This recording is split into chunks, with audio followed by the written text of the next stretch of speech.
Imagine the space around you just dissolving, the walls, the floor, the everyday clutter, all of it just fading into a vast, dark, cosmic environment. Right. And out of that really deep, quiet expanse, watch as these slowly shifting, sharp, clean, geometric forms begin to emerge. And they just lock into place. That's a great visual. Yeah, and that is the space we are entering today for this deep dive. Because we are not here to just skim the surface. Definitely not.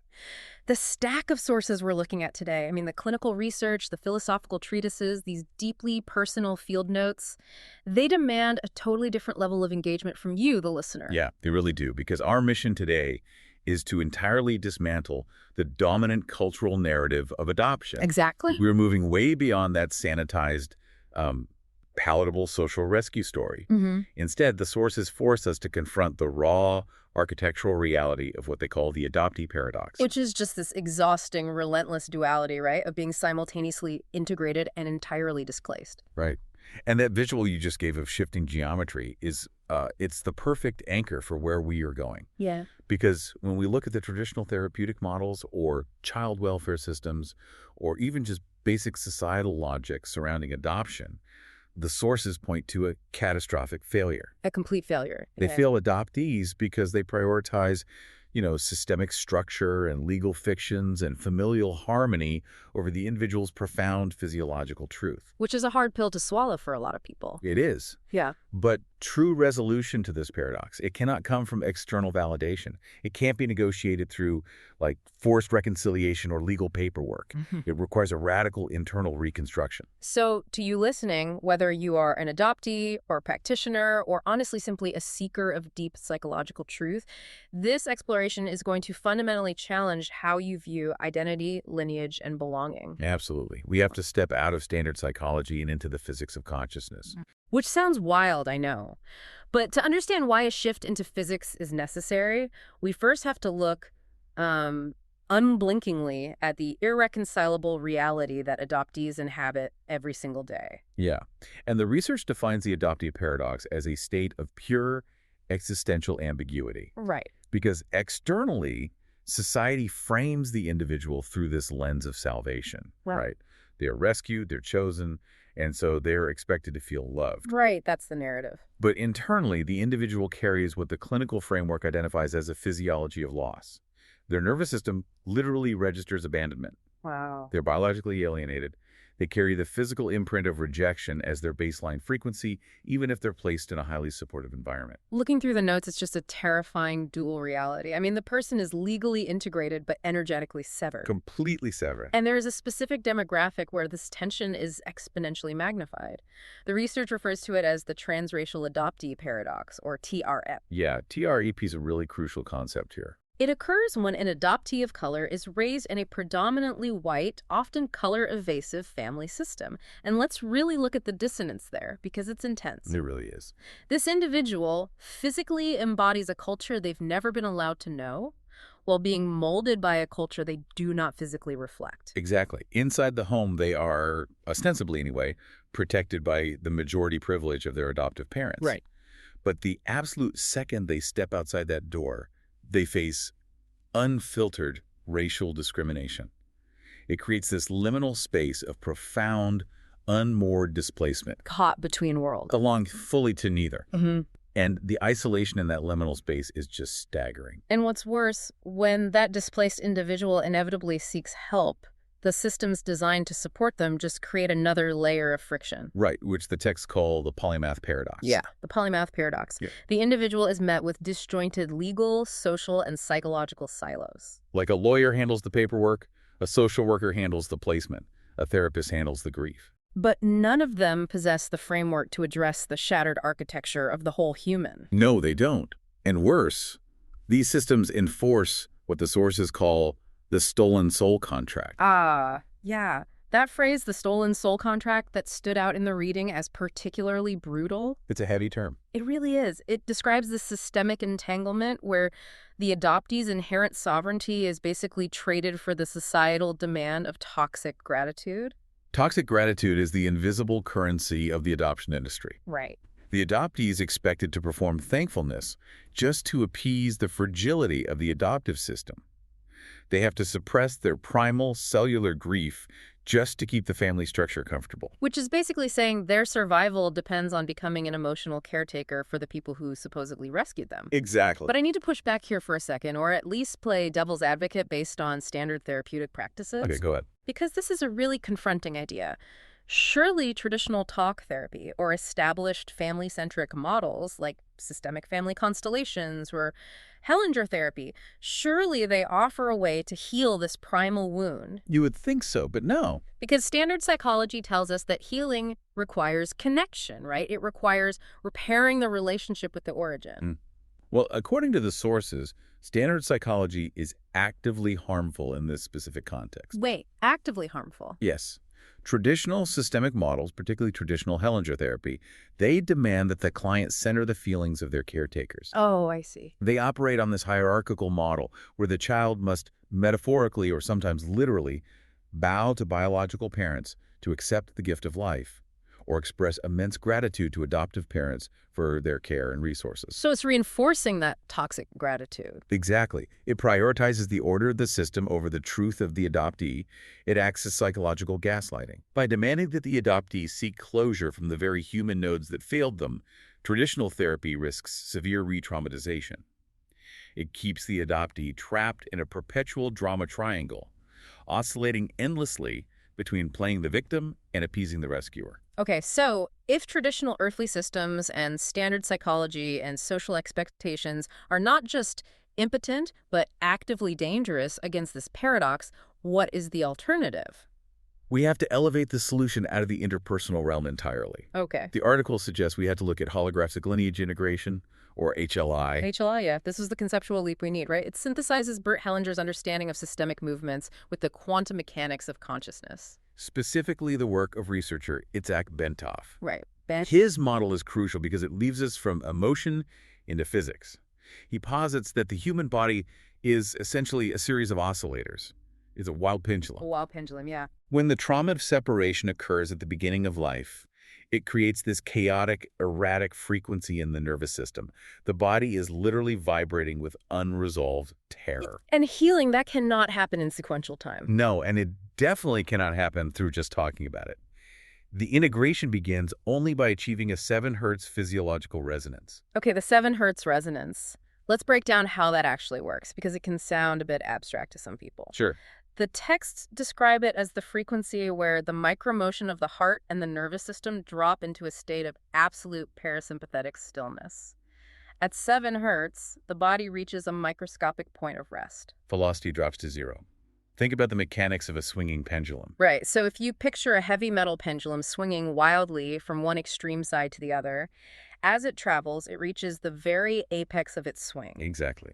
And before gravity pulls it back down in the opposite direction, it must, for a fraction of a microsecond, come to a complete and total stop. Absolute zero velocity is suspended. Yeah, and Bentov argues that in that microsecond of zero time, consciousness slips the bounds of the physical body and expands into what he calls the absolute. The absolute, sometimes referred to in these frameworks as the fertile void. The fertile void? Yeah, it's a space-like dimension of pure potential energy and total rest. In this state, the crushing duality of the adoptee paradox just ceases to exist because all opposites merge in the absolute. Because this void exists outside of sequential time. Right. So, an infinite amount of emotional and systemic data can be processed in that microscopic gap. You are no longer navigating the turbulent waves of trauma. You have dropped down to the quiet ocean floor. And this is where the true architectural reconstruction of the self begins. Exactly. Which brings us to the mechanism of lineage extraction. Because in this zero-point state, in the fertile void, how does the adoptee handle the parents? Like the biological ones who left, or the adoptive ones who demand gratitude? By bypassing them entirely. Wait, bypassing them entirely? That feels incredibly severe. It does to a lot of people, yeah. I mean, society constantly tells us that we need our roots, that we need to know where we came from, that we need to make peace with our creators to know ourselves, reducing parents to, what does the text call it? Genetic nodes. Genetic nodes, yes. That sounds almost painfully cold. It sounds cold only to a society obsessed with the romanticization of the nuclear family. Fair point. In the HLI paradigm, it is the ultimate liberation. Biological parents are recognized as temporary physical conduits. They're merely the genetic nodes through which life passed. And adoptive parents are simply environmental variables. Exactly. And to understand why you can bypass them, we have to look at the holographic principle of the universe. The idea that the whole is contained in every part. Yes. If you take a holographic glass plate that displays a three-dimensional image, Mhm. and you shatter it, you don't get meaningless fragments. Right? If you shine a laser through any single microscopic shard of that shattered glass, it will project the entire unbroken three-dimensional image of the whole. That is just wild to think about. The universe operates on this principle. Therefore, the adoptee already holds the complete holographic blueprint of their entire ancestry within their own cellular matrix. So you don't need the physical presence or the emotional permission or the blessing of a parent to be whole. No, you don't. You don't have to go digging through adoption records or forcing awkward reunions to find your missing pieces. You bypass the flawed human middlemen entirely. Completely. You pull life force directly from the ancestral stream embedded in your own biology. You extract the pure reference beam of your lineage. Yes, you strip the human personalities of their power over your identity. You extract the essence. And in doing so, you realize you owe those human nodes nothing for your existence. Which completely flips the script on toxic gratitude. It dismantles it entirely. But to actually map this invisible architecture of displacement, to facilitate this quantum shift from the void, the notes suggest we need a tool that goes beyond a flat piece of paper. We need existential cartography. Yes, existential cartography. I was fascinated by this part of the research because traditional 2D astrology, like the flat wheel with the ecliptic X and Y axis, it only maps effects. Right, surface level stuff. It shows your personality traits, your temporal events, maybe your relational friction, but it entirely fails to map the non-linear landscape of a spiritual rupture. It cannot measure the three-dimensional void left by identity erasure. So to measure that void, the texts introduce the 3D Merkaba birth chart. Yeah, so envision it in that dark cosmic space we established earlier. Okay. Two counter-rotating, interlocking tetrahedrons forming a three-dimensional star. Right, and the word Merkaba breaks down into Mer, meaning light, Ka, meaning spirit. and Ba, meaning body. Exactly. Yeah. This geometry provides the necessary triaxial structure to map the specific, complex trauma of the adoptee. Let's slowly walk through those three axes of identity because this is where the theory becomes deeply personal. Let's do it. The first is the horizontal plane, the X and Y axis. This corresponds to Ba, the body. The lived embodied narrative. Right. It answers the trauma-informed question, what happened to you? It maps the social reality, the turbulence of relationships, the visible everyday effects of the trauma on the physical plane. Then we add the vertical axis, the z-axis. This represents the trajectory of the spirit, the Ka. Because the Merkaba is three-dimensional? Yes. So we can actually calculate the missing line of the spiritual identity. By looking at the vector deviation from that horizontal lived reality, we can measure the exact degree of the soul's displacement. We're literally mapping the mathematical severity of the identity erasure. We are. And finally, we have the depth dimension, the internal volume of the star tetrahedron. The core. The depth dimension is the archive. It is the internal volume where opposing energies rotate and where the karmic discrepancy and trauma distortions are stored. Right. It is the silent gap between the soul's intended cosmic destiny and the disjointed lived reality imposed by the external rupture. I was looking through the notes you provided, and there's this visceral biological metaphor used to explain the dynamic between these axes. It uses the O-negative blood type. Yes, that's a brilliant illustration of a geometric imbalance. It really is. O-negative is the universal donor. The blood can be given to anyone, but an O-negative person can only receive blood from another O-negative person. Right. The text uses this to mirror the adoptee's energetic isolation because it represents this innate trauma-driven capacity to give endlessly on the horizontal plane. Yes, the adoptee adapts, they rescue, they give their energy to the adoptive environment just to secure basic attachments. They are a universal donor to everyone around them. But paired with that immense outflow is a profound inability to safely take in love in the depth dimension. They can't receive. You are universally compatible on the surface, but completely structurally isolated at the core. An immense outflow of energy with no safe reciprocal inflow. And that structural imbalance is not a personality flaw. Yeah. It is rooted in the foundational physiological trauma of adoption, the interrupted movement. Okay, let's explore the mechanics of that. Because once the 3D Merkaba maps the exact coordinates of this rupture, How do we definitively close the trauma loop? What physically is the interrupted movement? The interrupted movement is a primal biological event. An infant has a hardwired impulse to reach for the mother. Right, reaching out. But in the case of adoption or early separation, that reach is violently thwarted. The mother is absent. Oh, wow. So the infant's developing nervous system registers that reaching out leads only to agonizing loss, and it locks into a state of frozen terror. That is just heartbreaking to conceptualize. It halts the flow of life energy. The movement is forever interrupted, suspended in the body. And as we discussed earlier, traditional therapy often forces the adoptee to seek closure from the human parent to metaphorically or even physically reach out again. Which is exactly what holographic lineage integration absolutely prohibits. Because reaching toward a failed node guarantees re-traumatization. The nervous system will simply freeze again. Instead, the process requires utilizing that expanded consciousness in the absolute, that 7 hertz 0-point state. Right. The sovereign adult adoptee enters the universal mind. And there, in that space-like dimension, they locate their own frozen, terrified infant self. So if I am understanding this correctly, you don't reach outward into the void ever again. You don't wait for someone else's hand to meet yours in the dark. You become the hand in the dark. Wow. You catch your own inner child.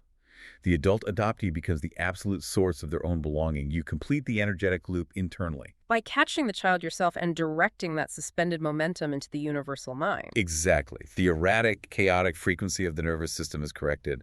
The trauma loop is closed forever with absolute mechanical certainty. Which completely dismantles the stolen soul contract. It shatters it. You are no longer waiting for a social system or a biological genetic node or an adoptive environment to validate your existence. You sever the environmental expectations entirely. You return the projections to the adoptive system. You state, clearly and energetically, you provided the environment, but you do not own my soul. I release myself from the role of your emotional savior. Yes. You achieve absolute energetic sovereignty. Taking all of this, this vast architecture of displacement, the physics of the void, the mapping of the Merkaba, what is the ultimate synthesis of these sources? Wow. The adoptee experience we see now is not a problem to be solved by societal gratitude. It is not a deficit or a permanent wound. No, it's not. It is a profound, albeit agonizing, spiritual initiation. True resolution requires stepping out of the victim-rescuer drama triangle entirely. Completely. It requires stopping the frantic motion on the horizontal plane, finding that point of rest in the void, and rebuilding the architecture of the self from the depth dimension outward. It demands that you recognize your own structural integrity. You are not a fragment searching for a missing piece. You are the architect of the whole. And that leads to a final, grounded realization to leave you with. If you bypass the human middleman, if you enter the absolute and catch your own falling self, you don't just heal the past. You change the fundamental nature of your future. Think about what it means to be the absolute localized into a human experience. If you are the 0 point, if you are the sovereign source of your own life force, then you are no longer the end result of a broken lineage. No. You become the uncorrupted genesis point. You become the ancestor of an entirely new sovereign timeline. The paradox dissolves not because you found a home, but because you became the origin. Precisely.